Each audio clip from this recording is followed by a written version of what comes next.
Imagine o cenário da Europa, saindo da Idade Média.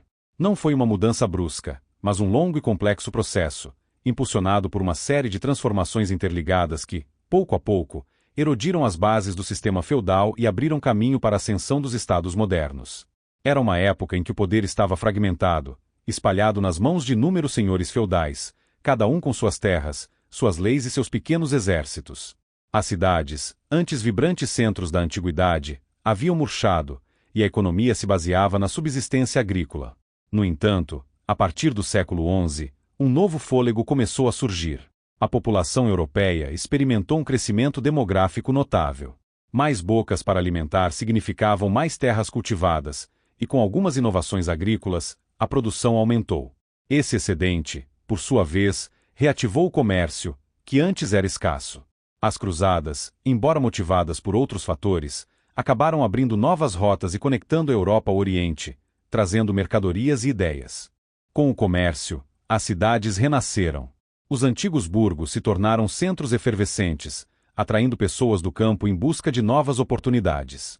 Nesse ambiente urbano, uma nova classe social floresceu, a burguesia. Composta por comerciantes e artesãos, essa classe prosperava com a circulação de dinheiro e mercadorias, algo que o sistema feudal, baseado na terra e na servidão, não compreendia bem. Os burgueses ansiavam por um ambiente mais seguro e previsível para seus negócios. Queriam leis unificadas, uma moeda única e proteção contra os inúmeros pedágios e impostos arbitrários dos senhores feudais. Então, o século XIV trouxe consigo uma série de catástrofes que abalaram profundamente a estrutura feudal. Primeiro, a Grande Fome, resultado de colheitas ruins, enfraqueceu a população. Em seguida, a devastadora peste negra varreu o continente, dizimando milhões. A escassez de mão de obra resultante da peste reverteu a balança de poder no campo. Os camponeses sobreviventes, agora valiosos, podiam exigir melhores condições e até liberdade, minando a base da servidão e a riqueza dos senhores. Paralelamente, guerras prolongadas, como a Guerra dos 100 Anos entre França e Inglaterra, exigiam recursos e exércitos que os senhores isolados não podiam manter. Esses conflitos, ironicamente, começaram a forjar um senso de identidade coletiva e a necessidade de um poder central forte para arrecadar impostos e organizar a defesa. Em meio a essas crises, a fraqueza dos senhores feudais ficou evidente. Eles não conseguiam garantir a ordem, nem proteger suas terras ou seus camponeses de forma eficaz.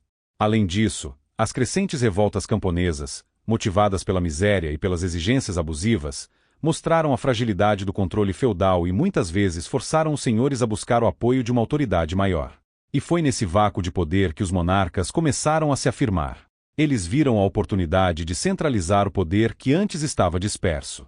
Começaram a formar exércitos profissionais, leais apenas à coroa, substituindo as milícias feudais ineficazes. Unificaram as leis e os sistemas tributários, criando uma burocracia mais eficiente para governar. Crucialmente, os reis estabeleceram uma aliança com a burguesia.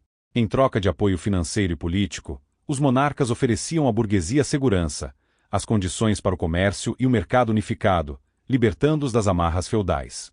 A diplomacia também começou a se profissionalizar, com relações mais formais entre os reinos emergentes. Assim, a confluência desses fatores, o renascimento comercial e urbano, a ascensão da burguesia, as crises do século XIV que desmantelaram as relações feudais, as revoltas camponesas e a inteligente centralização do poder pelos monarcas, pavimentou o caminho para o fim do feudalismo. Em seu lugar, nasceram os estados modernos, entidades políticas mais coesas, com fronteiras definidas, um governo centralizado, um exército permanente e leis unificadas, marcando o início de uma nova era na história europeia. Após as profundas transformações que abalaram o sistema feudal, a figura do monarca, antes muitas vezes um mero primeiro entre iguais diante de seus poderosos vassalos, começou a emergir como ponto nodal de um novo arranjo político. A centralização do poder nas mãos dos reis não foi um evento isolado, mas um processo gradual e multifacetado, manifestado através de diversas estratégias e mecanismos. Imagine um mosaico complexo, onde cada senhor feudal detinha um pequeno pedaço de autoridade, com suas próprias leis, moedas e até exércitos. Nesse cenário fragmentado, o rei era, muitas vezes, apenas o maior proprietário de terras, com poder limitado sobre os outros senhores. Contudo, à medida que o sistema feudal entrava em colapso, impulsionado pelo renascimento das cidades, o crescimento do comércio e as crises do século XIV, Os monarcas habilidosos perceberam a oportunidade de estender e consolidar sua influência. A manifestação mais evidente dessa centralização foi a eliminação gradual da autonomia dos senhores feudais. Os reis começaram a impor sua autoridade sobre os nobres locais, muitas vezes através da força. A criação de exércitos profissionais e permanentes, leais unicamente à coroa, foi um passo revolucionário. Esses exércitos, financiados pelo próprio rei, eram superiores em treinamento e organização, permitindo que o monarca suprimisse revoltas internas e desafiasse a independência dos senhores. O uso da pólvora e das armas de fogo, que tornaram as muralhas dos castelos feudais obsoletas, também contribuiu para essa supremacia militar real. Paralelamente, os monarcas se dedicaram à unificação legal e territorial. Em vez de uma miríade de leis e costumes locais, o rei passou a promulgar e fazer valer uma legislação real uniforme em todo o seu domínio. Isso trouxe mais ordem e previsibilidade, especialmente para a crescente burguesia, que se beneficiava de um ambiente jurídico mais estável para seus negócios. A unificação da moeda foi outro mecanismo poderoso. Ter uma única moeda real circulando por todo o reino facilitou o comércio e a arrecadação de impostos, fortalecendo a economia e, consequentemente, o poder do rei. A própria noção de fronteiras mais definidas para o reino começou a se solidificar, substituindo as áreas de influência fluidas do feudalismo. Para gerenciar essa estrutura em expansão, foi necessário desenvolver uma burocracia estatal eficiente. O rei não podia governar sozinho. Ele passou a nomear funcionários leais, muitas vezes juristas e administradores da burguesia ou da pequena nobreza, que dependiam diretamente do poder real para sua ascensão social. Esses oficiais reais, como os bailis na França ou os xerifes na Inglaterra, administravam a justiça, coletavam impostos e representavam a autoridade real em todas as partes do reino, minando a autoridade local dos senhores feudais. Tribunais reais passaram a ter precedência sobre os tribunais senhoriais, oferecendo uma justiça mais imparcial e atraindo mais casos. Um dos mecanismos mais cruciais para essa centralização foi a aliança estratégica com a burguesia. Os burgueses, com seu poder econômico em ascensão, estavam dispostos a financiar os projetos dos reis, a formação dos exércitos, a construção da burocracia, em troca de segurança, padronização legal e econômica, e proteção contra os abusos dos senhores feudais. Os reis, por sua vez, concediam privilégios comerciais, monopólios e autonomia às cidades, permitindo que prosperassem e se tornassem centros de apoio à monarquia. O dinheiro da burguesia tornou-se a seiva que alimentou a construção do Estado moderno. Além disso, a centralização manifestou-se na cobrança regular e sistemática de impostos. No feudalismo, a arrecadação era fragmentada e baseada em obrigações senhoriais. Os monarcas passaram a exigir impostos de forma mais abrangente e organizada, diretamente de seus súditos, independentemente de estarem sob a suzerania de um senhor feudal. Essa capacidade de arrecadar impostos de forma consistente forneceu a base financeira necessária para manter os exércitos, a burocracia e as ambições territoriais do rei. Por fim, a centralização do poder real também se manifestou no fortalecimento simbólico da figura do monarca. Teorias políticas começaram a surgir para justificar o poder real, como a ideia do direito divino dos reis, que afirmava que o monarca era o representante de Deus na terra, tornando a desobediência ao rei um pecado. Cerimônias, rituais e a construção de palácios suntuosos serviam para projetar uma imagem de majestade, autoridade e ordem, inspirando reverência e consolidando a lealdade de seus súditos, que gradualmente passaram a se ver como membros de uma nação e não apenas vassalos de um senhor. Em suma, a centralização do poder foi um processo dinâmico, onde os reis, aproveitando-se das fragilidades do sistema feudal e forjando alianças estratégicas, construíram as bases do que viriam a ser os estados modernos, unidades políticas unificadas, com poder soberano centralizado, um território definido e uma população que, aos poucos, passava a se identificar como súditos de um rei e membros de uma nação emergente. A Reforma Protestante e a Contra-Reforma Católica, embora fundamentalmente movimentos religiosos, desempenharam um papel crucial e muitas vezes paradoxal na formação e consolidação dos estados modernos europeus. Elas atuaram como catalisadores de transformações políticas, sociais e econômicas que, em última instância, fortaleceram o poder dos monarcas e redefiniram a relação entre a Igreja e o Estado. Vamos abordar o papel da Reforma Protestante. Imagine a Europa no início do século XVI. A Igreja Católica, com o Papa à sua frente, detinha um poder imenso, não apenas espiritual, mas também político e econômico. Cobrava impostos, como dízimo, em toda a Europa, possuía vastas terras e influenciava diretamente as decisões dos reis. Muitos monarcas, em seu processo de centralização de poder, viam a Igreja Romana como uma forte concorrente à sua própria autoridade. Quando Martinho Lutero, em 1517, pregou suas 95 teses, questionando práticas como a venda de indulgências, ele acendeu um pavio que explodiria em toda a Europa.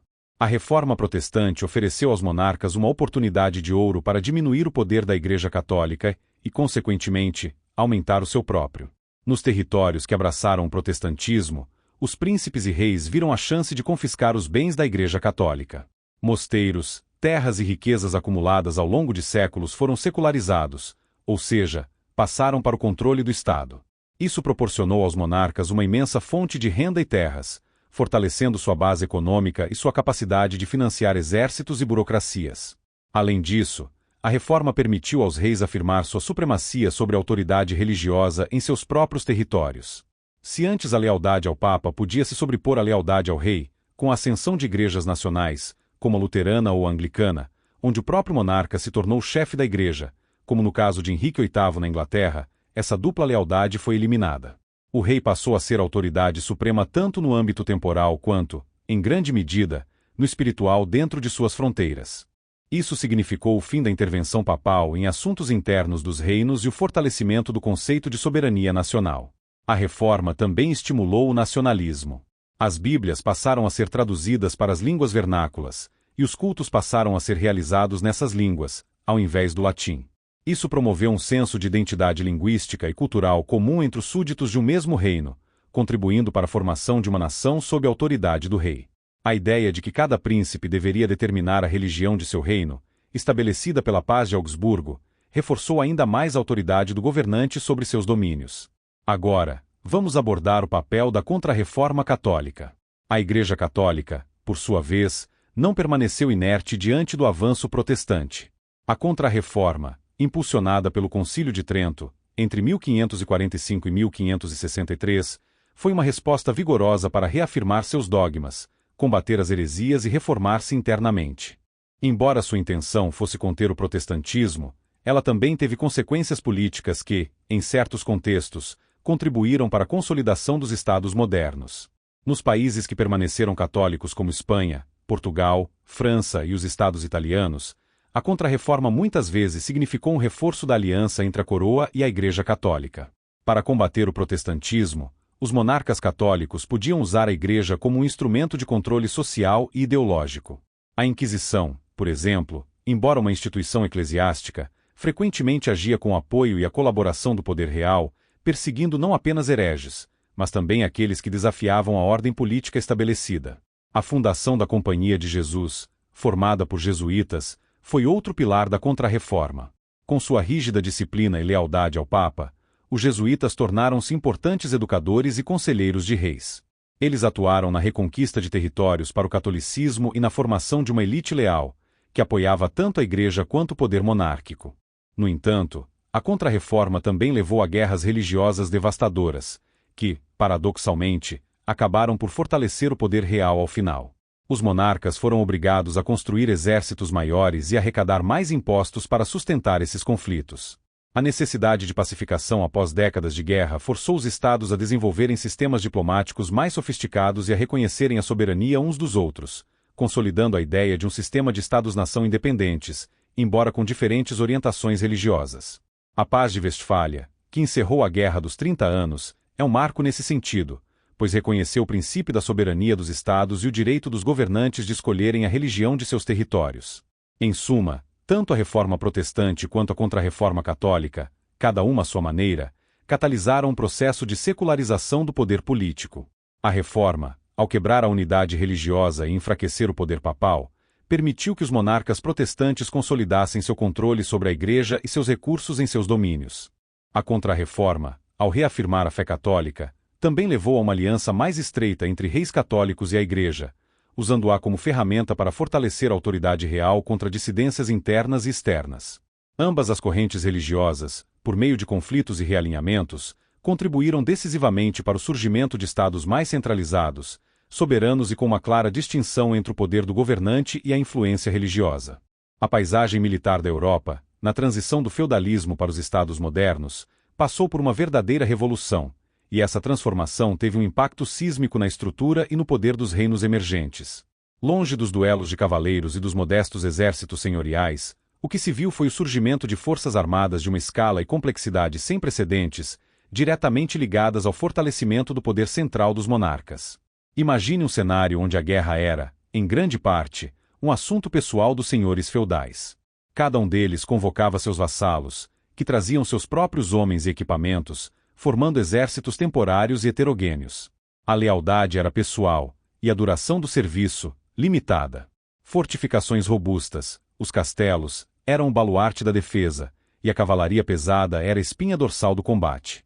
No entanto, com a introdução de inovações militares, especialmente a pólvora e a artilharia, tudo começou a mudar. A pólvora, trazida do Oriente, permitiu o desenvolvimento de canhões cada vez mais poderosos. De repente, as outrora inexpugnáveis muralhas dos castelos medievais, símbolos do poder feudal, tornaram-se vulneráveis a bombardeios maciços. Um rei com alguns canhões podia agora derrubar um castelo que antes exigiria anos de cerco e milhares de homens. Isso enfraqueceu drasticamente a capacidade de resistência dos senhores feudais e sua autonomia local. O poder defensivo, antes descentralizado nos castelos, agora concentrava-se nas mãos de quem podia bancar a cara e complexa tecnologia da artilharia, o monarca. Além dos canhões, as armas de fogo portáteis, como o arcabuz e, posteriormente, o mosquete, transformaram a infantaria. Antes, a força da infantaria dependia principalmente de lanças, arcos e bestas. Agora, um camponês treinado com mosquete podia ser mortalmente eficaz contra um cavaleiro blindado, outrora o terror dos campos de batalha. A velha glória da cavalaria feudal começou a declinar. Isso democratizou, em certo sentido, o campo de batalha e exigiu uma nova forma de organização e treinamento. É aqui que entra o desenvolvimento dos exércitos profissionais e permanentes. As novas armas eram caras e exigiam treinamento especializado. Não se podia mais confiar em levas feudais temporárias para manejar canhões complexos ou coordenar formações de mosqueteiros. Os monarcas passaram a investir na formação de tropas regulares, assalariadas e dedicadas exclusivamente ao serviço da coroa. Esses soldados profissionais eram treinados, disciplinados e estavam sempre à disposição do rei, não apenas durante curtos períodos de campanha. Essa mudança teve um impacto profundo na estrutura do Estado, fortalecimento do poder real. Um exército profissional era uma ferramenta de coerção incomparável. O rei podia agora impor sua vontade sobre a nobreza recalcitrante, reprimir revoltas camponesas e defender suas fronteiras com uma eficácia sem precedentes. A lealdade do exército era diretamente ao rei, e não a um senhor local. Centralização da administração e finanças. Manter um exército permanente e equipá-lo com as novas armas era incrivelmente caro. Isso forçou os monarcas a desenvolverem sistemas de tributação mais eficientes e centralizados. Eles precisavam arrecadar impostos de forma consistente de todo o reino, e não apenas depender de contribuições voluntárias ou limitadas dos senhores. A necessidade militar tornou-se o grande motor da expansão da burocracia estatal. O Estado precisava de administradores para coletar impostos, de intendentes para suprir as tropas, de engenheiros para construir fortificações à prova de artilharia, e de funcionários para gerenciar a logística militar. Declínio da nobreza feudal. A capacidade militar da nobreza feudal foi drasticamente reduzida.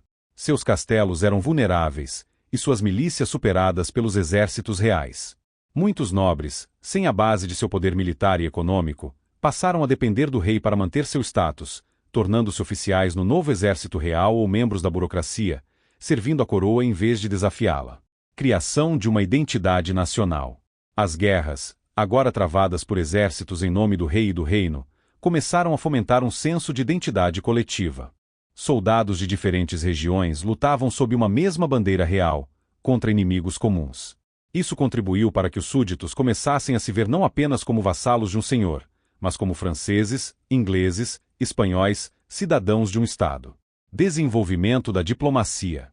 Com exércitos maiores e mais caros, a guerra tornou-se um empreendimento de alto risco. Isso levou ao desenvolvimento de uma diplomacia mais sofisticada entre os estados emergentes. As alianças e os tratados passaram a ser cruciais para evitar ou gerenciar conflitos dispendiosos, buscando um equilíbrio de poder entre as potências. Em resumo, as inovações militares não foram apenas sobre armas novas. Elas foram o motor de uma revolução militar que transformou a natureza da guerra e, por extensão, a natureza do poder político. A capacidade de construir, financiar e manter um exército profissional equipado com as tecnologias mais recentes tornou-se o pilar da soberania e do poder dos monarcas, impulsionando a centralização e consolidando a estrutura dos emergentes estados modernos europeus. A ascensão dos estados modernos na Europa foi intrinsecamente ligada ao desenvolvimento de uma nova filosofia econômica e à expansão global. A economia mercantilista e a busca por novas rotas comerciais não foram meros coadjuvantes, mas protagonistas na peça da consolidação do poder real e da projeção desses novos estados no cenário mundial. Imagine os reis recém-empoderados, buscando financiar seus exércitos profissionais, suas crescentes burocracias e suas ambiciosas cortes. O antigo sistema feudal, com sua economia de subsistência e fragmentação, não podia mais suprir essas necessidades. Entra em cena o mercantilismo, um conjunto de práticas econômicas que, embora não fosse uma teoria unificada, compartilhavam um objetivo central: acumular riqueza e poder para o Estado. No cerne do mercantilismo estava a crença de que a riqueza de uma nação era medida pela quantidade de ouro e prata que possuía, o metalismo. Para isso, era imperativo que o Estado interviesse pesadamente na economia. Os monarcas, com o apoio da burguesia ascendente, implementaram políticas que visavam a uma balança comercial favorável, ou seja, exportar mais do que importar. Para conseguir isso, era preciso incentivar as manufaturas nacionais, garantindo que os produtos fossem feitos em casa e pudessem ser vendidos no exterior. O Estado concedia monopólios, subsídios e proteção a essas indústrias, criando um ambiente econômico que favorecia o crescimento de uma produção nacional robusta. Para proteger essas manufaturas e evitar a saída de metais preciosos, o protecionismo alfandegário se tornou uma ferramenta essencial. Impostos elevados eram aplicados sobre produtos importados, tornando-os mais caros e menos competitivos que os produtos nacionais. Isso não só fortalecia a economia interna, mas também direcionava o fluxo de dinheiro para os cofres do Estado através das taxas. No entanto, para exportar mais e importar menos, era preciso ter acesso a matérias-primas e, crucialmente, a mercados consumidores para os produtos manufaturados. É aí que a busca por novas rotas comerciais se torna vital, culminando nas famosas grandes navegações. As rotas terrestres tradicionais para o Oriente estavam sob controle do Império Otomano, e o acesso a especiarias e produtos de luxo era caro e limitado. A ideia de contornar esse obstáculo, navegando pelo Atlântico, era sedutora e cheia de promessas. Países como Portugal e Espanha, pioneiros nessa empreitada, investiram pesadamente na exploração marítima. A descoberta de um novo mundo, a América, e de uma rota marítima para as Índias, via Cabo da Boa Esperança, abriu um leque de oportunidades inimagináveis. Essas novas rotas e terras significavam acesso direto a matérias-primas valiosas: ouro, prata, especialmente da América, especiarias, madeiras, etc. A exploração colonial se tornou uma extensão do mercantilismo, com as colônias existindo para servir aos interesses da metrópole, fornecendo matérias-primas baratas e consumindo os produtos manufaturados. Novos mercados consumidores. As colônias e os territórios de comércio recém-descobertos representavam um vasto mercado para os produtos europeus, impulsionando ainda mais as exportações. Fortalecimento das marinhas mercantes e de guerra. A necessidade de proteger as rotas comerciais e as colônias impulsionou a construção naval e o desenvolvimento de poderosas marinhas de guerra. Essas marinhas, sob o comando do rei, não só garantiam o comércio, mas também projetavam o poder do Estado moderno além de suas fronteiras, tornando uma potência naval. A interdependência entre o mercantilismo e a expansão ultramarina era clara. A busca por riquezas, metais, especiarias, financiava as expedições, e o sucesso das expedições ampliava as possibilidades de acumulação de riqueza. Todo esse fluxo de capital e recursos era centralizado nas mãos do monarca, que se tornava o principal beneficiário. Em suma, o mercantilismo forneceu a base econômica para o fortalecimento do Estado moderno. Ao promover a riqueza nacional e o acúmulo de metais preciosos, ele permitiu que os reis financiassem seus caros exércitos, sua complexa burocracia e suas ambições territoriais. A busca por novas rotas comerciais e a subsequente colonização foram as ferramentas cruciais que transformaram a teoria mercantilista em uma realidade prática, garantindo fluxo contínuo de recursos e mercados. Assim, a economia mercantilista e a expansão marítima não apenas fortaleceram os estados modernos financeiramente, mas também os projetaram como potências globais, definindo as relações internacionais e a geopolítica dos séculos seguintes. Com a emergência dos estados modernos, a necessidade de justificar e legitimar o poder concentrado nas mãos do soberano tornou-se premente. Não bastava que o rei tivesse a força, Ele precisava de argumentos que convencessem seus súditos da validade de sua autoridade, afastando-se das antigas justificativas feudais e teológicas que já não se encaixavam na nova realidade política. Nesse cenário, o pensamento de figuras como Nicolau Maquiavel, Jean Bodin e Thomas Hobbes foi fundamental, cada um contribuindo com pilares conceituais que moldaram a compreensão e a aceitação do poder absoluto. Vamos abordar Nicolau Maquiavel e o conceito de príncipe pragmático. Maquiavel, vivendo na fragmentada e tumultuada Itália renascentista, observou a política não como ela deveria ser, mas como ela era. Em sua obra seminal, O Príncipe, ele revolucionou o pensamento político ao divorciar a política da moralidade e da religião. Para Maquiavel, o objetivo principal do governante era manter e expandir o poder do Estado. As ações do príncipe não deviam ser julgadas por critérios morais ou religiosos, mas sim pela sua eficácia em garantir a segurança e a estabilidade do Estado. A influência de Maquiavel na justificação do poder soberano manifestou-se na ideia de que o rei, para ser um governante eficaz, precisava ser pragmático e, se necessário, cruel. Ele argumentava que era muito mais seguro ser temido do que amado, pois o medo garantia a obediência quando o amor falhava. Essa visão justificava a concentração de poder nas mãos do soberano como uma necessidade para a sobrevivência e a prosperidade do próprio Estado. O rei não era apenas um homem, mas a personificação da razão de Estado, e suas ações, por mais duras que fossem, eram válidas se servissem para proteger a ordem e a unidade do reino. Maquiavel ofereceu aos monarcas uma manual de como adquirir e manter o poder, legitimando o uso da força, da astúcia e da dissimulação em nome do bem maior do Estado. Ele essencialmente disse aos reis: se o seu objetivo é manter o poder e a ordem, faça o que for preciso. Vamos abordar Jean Bodin e a teoria da soberania absoluta. Jean Bodin, jurista francês do século XVI, vivenciou as violentas guerras religiosas na França, que ameaçavam desintegrar o reino. Buscando uma forma de restaurar a ordem e a unidade, ele desenvolveu a teoria da soberania em sua obra Os 6 Livros da República. Bodin definiu a soberania como o poder absoluto e perpétuo de uma república, que pertence a quem o exerce, seja um monarca ou uma assembleia. Para Bodin, a soberania era a característica essencial de um Estado moderno. Ela era absoluta porque não estava sujeita a leis ou a poderes superiores. O soberano era a fonte da lei, não estava abaixo dela.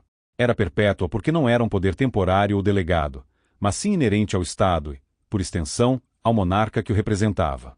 Embora Bodin impusesse algumas limitações, sua ênfase principal era na indivisibilidade e na autoridade suprema do poder real. A teoria de Bodin forneceu aos monarcas uma base jurídica sólida para sua autoridade absoluta. Ele argumentou que, para evitar o caos e a anarquia, o poder deveria ser concentrado e inquestionável. A legitimação do poder real, segundo Bodin, vinha da própria natureza da soberania. O rei era soberano porque não havia autoridade superior dentro de seu reino. Essa ideia foi crucial para justificar o absolutismo e a subordinação de todos os outros poderes à coroa. Vamos abordar Thomas Hobbes e o conceito de contrato social para a paz. Thomas Hobbes, filósofo inglês do século XVII, escreveu sua obra-prima Leviatã em meio à Guerra Civil Inglesa, um período de profunda instabilidade e violência. Assim como Bodin, Hobbes estava obcecado com a questão da ordem e como evitá-la. Ele partiu de uma premissa radical sobre a natureza humana. No estado de natureza, os homens seriam egoístas, movidos pelo auto-interesse, e viveriam em uma guerra de todos contra todos, onde a vida seria solitária, pobre, desagradável, brutal e curta. Para escapar desse estado caótico, Hobbes propôs que os indivíduos fizessem um contrato social. Nesse pacto, cada pessoa renunciaria voluntariamente a parte de sua liberdade e de seus direitos naturais em troca de segurança e ordem. Essa renúncia seria feita a um soberano absoluto, uma autoridade suprema, que teria o poder de fazer e fazer cumprir as leis, garantindo a paz. O soberano, para Hobbes, não era parte do contrato, mas o resultado dele, e seu poder deveria ser inquestionável, pois qualquer divisão ou questionamento levaria ao retorno ao estado de natureza. A contribuição de Hobbes foi a de legitimar o poder absoluto do soberano a partir de uma base racional e secular, e não divina ou tradicional. Ele argumentou que a obediência ao rei não era apenas uma virtude moral ou religiosa, mas uma necessidade prática para a própria sobrevivência e bem-estar dos indivíduos. O poder do monarca era justificado não por descender de Deus, mas por ser a única garantia de paz e segurança em uma sociedade potencialmente caótica. Essa perspectiva racionalista e utilitária do poder foi extremamente influente na justificação da autoridade dos estados modernos, pois colocou a estabilidade e a ordem como os bens supremos a serem alcançados pelo governo, mesmo que para isso a liberdade individual tivesse que ser sacrificada. Em síntese, Maquiavel forneceu a justificativa pragmática para o exercício do poder, focado na eficácia e na sobrevivência do Estado. Baudin ofereceu a fundamentação jurídica da soberania como um poder absoluto e indivisível. Hobbes, por sua vez, apresentou a legitimação racional do poder soberano como a única garantia contra a anarquia e a barbárie. Juntos, esses pensadores construíram um arcabouço intelectual que permitiu aos monarcas dos estados modernos justificar a centralização de sua autoridade e consolidar seu domínio sobre territórios e populações, pavimentando o caminho para o absolutismo e a moderna concepção de Estado. O absolutismo foi a forma de governo predominante nos primeiros estados modernos europeus, especialmente entre os séculos XVI e XVIII, e representou o auge da centralização do poder real. Ele se consolidou como a resposta dos monarcas à fragmentação feudal e à necessidade de impor ordem e unidade em seus territórios. Suas principais características podem ser compreendidas como a culminação dos esforços de centralização que vimos anteriormente, centralização total do poder nas mãos do monarca. Esta é a característica mais fundamental. No absolutismo, o rei detinha o poder legislativo, criar leis, executivo, aplicar leis, e judicial, julgar. Não havia divisão de poderes como entendemos hoje. A vontade do rei era lei, e ele não estava submetido a outras instâncias de poder, sejam elas parlamentos, assembleias de nobres ou autoridades religiosas, como o Papa em países protestantes, ou mesmo em católicos, onde o rei buscava ter autonomia em assuntos do Estado. A frase atribuída a Luís XIV da França, "O Estado sou eu", sintetiza perfeitamente essa fusão entre a pessoa do monarca e a própria entidade estatal. Justificação do poder por direito divino dos reis.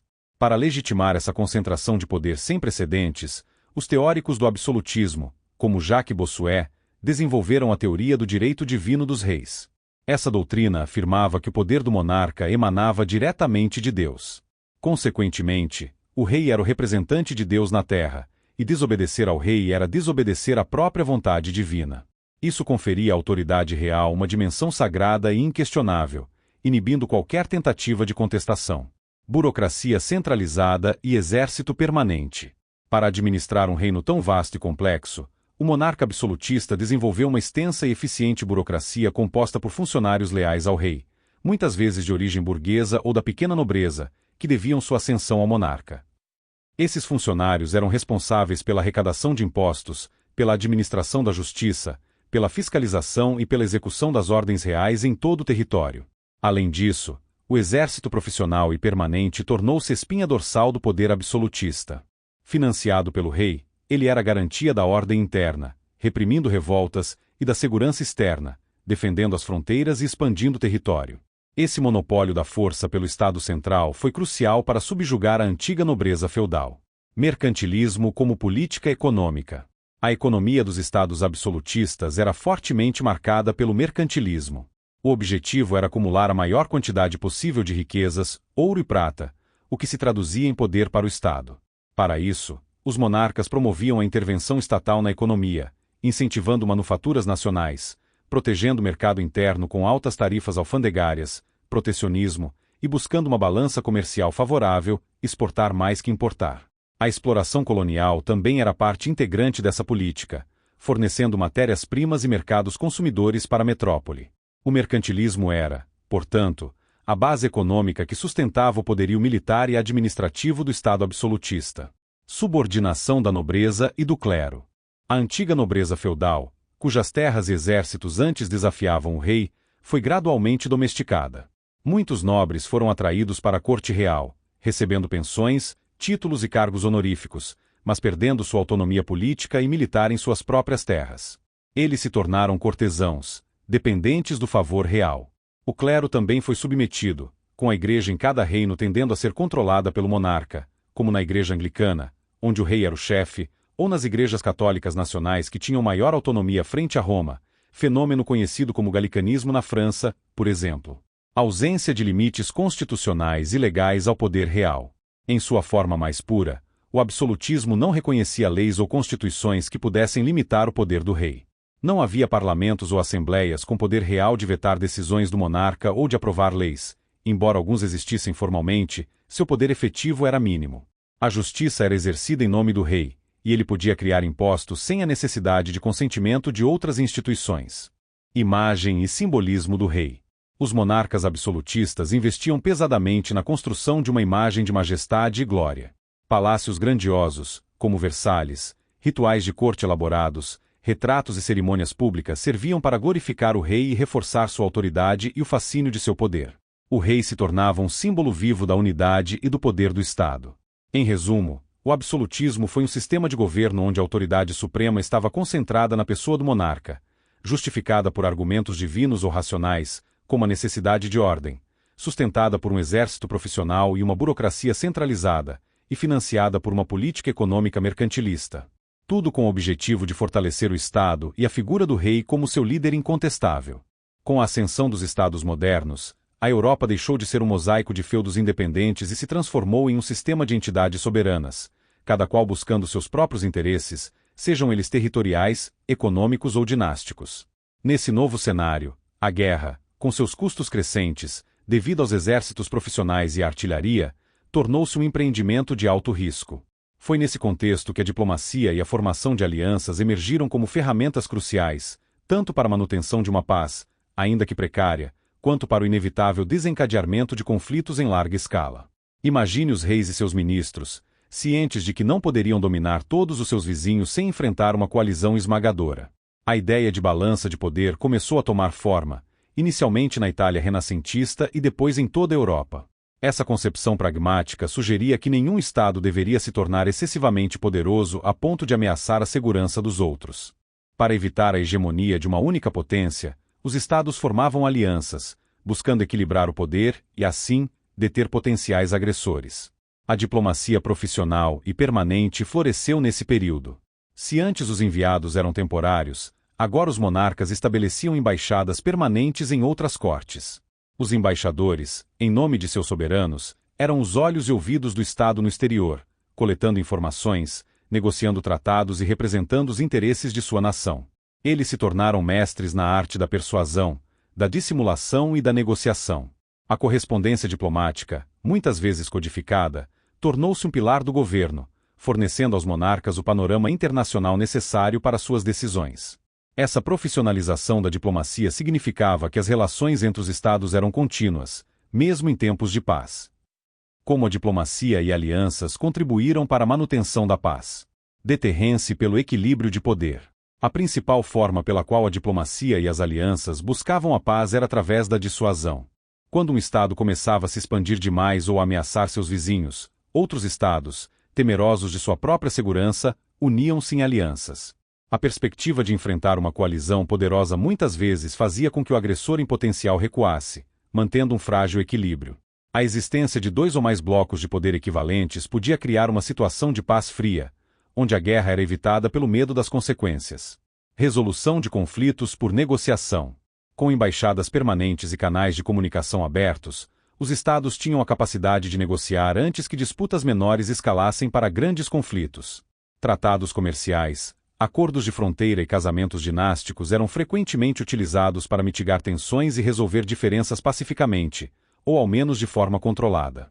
Legitimação e reconhecimento. Os tratados e as alianças serviam para legitimar as fronteiras e a soberania dos Estados. O reconhecimento mútuo entre as potências era essencial para a estabilidade.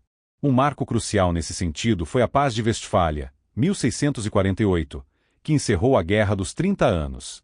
Este tratado não apenas redesenhou o mapa da Europa, mas estabeleceu o princípio da soberania territorial, reconhecendo que cada governante tinha o direito de determinar a religião e a política interna de seu próprio Estado, sem interferência externa.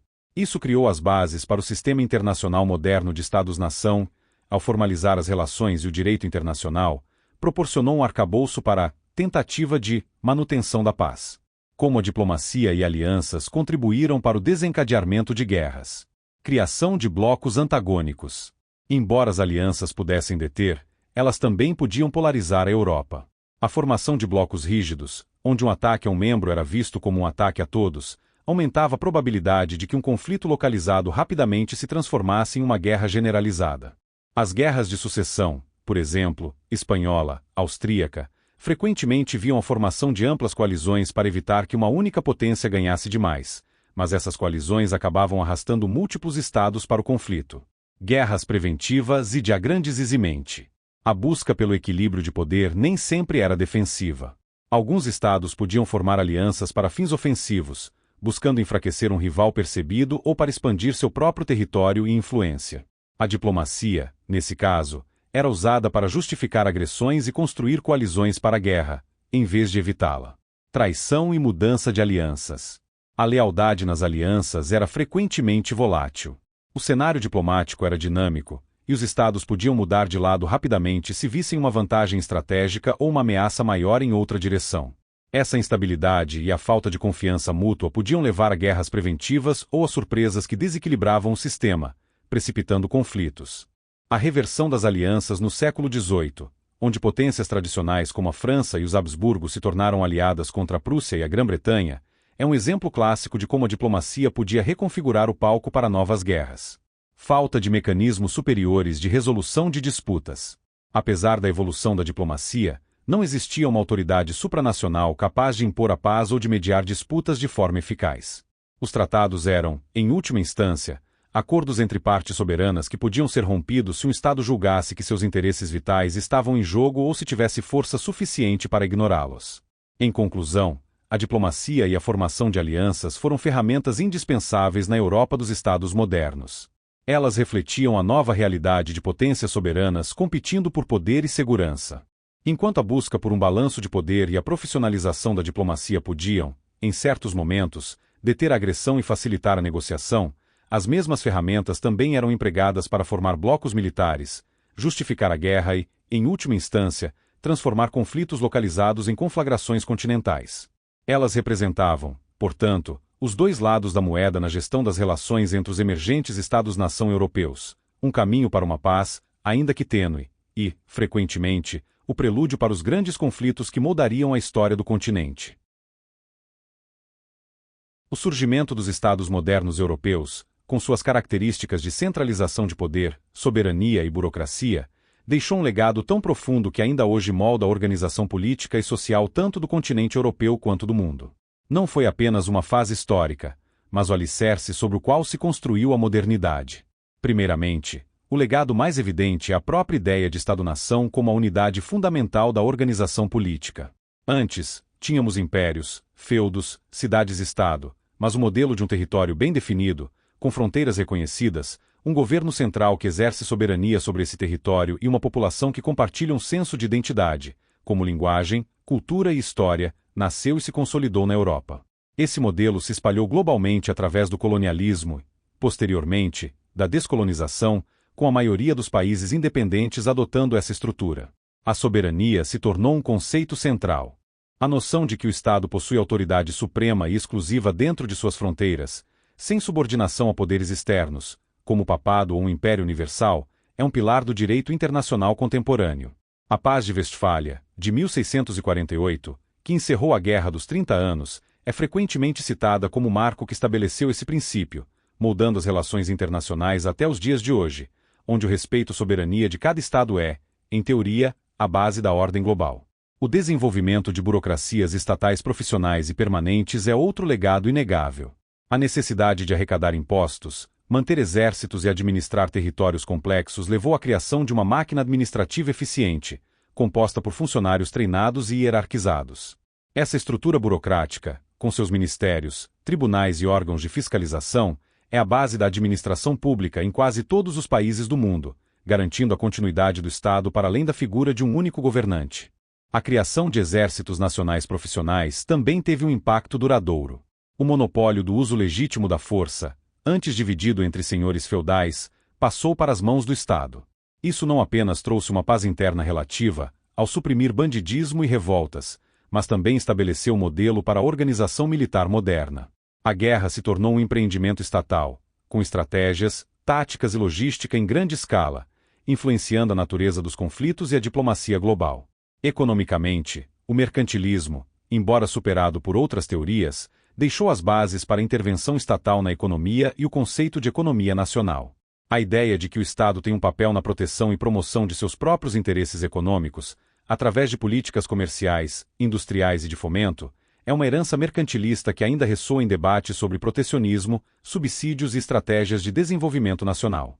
A exploração colonial, impulsionada pelo mercantilismo, resultou na formação de um sistema econômico global interligado, com legados de dependência e desigualdade que persistem em muitas regiões do mundo. No campo social, o Estado moderno contribuiu para a formação de identidades nacionais.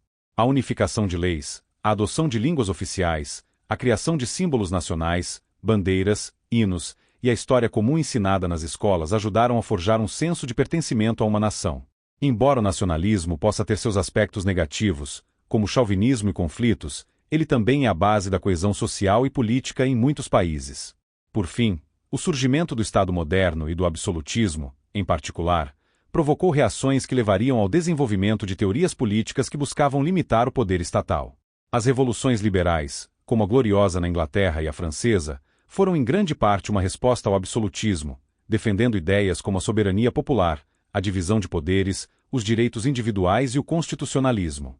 Embora o Estado moderno tenha nascido absolutista, ele pavimentou o caminho para o surgimento do Estado de Direito e das democracias constitucionais que caracterizam grande parte do mundo ocidental hoje, onde o poder do governo é limitado por leis e protegido por direitos dos cidadãos. Em suma, o Estado moderno europeu não foi apenas uma fase na história, mas uma matriz que gerou as estruturas políticas, as relações internacionais, as abordagens econômicas e até as identidades sociais que conhecemos. Sua influência é tão onipresente que é difícil imaginar o mundo sem os conceitos de soberania, Estado-nação, burocracia e direito internacional que ele ajudou a criar.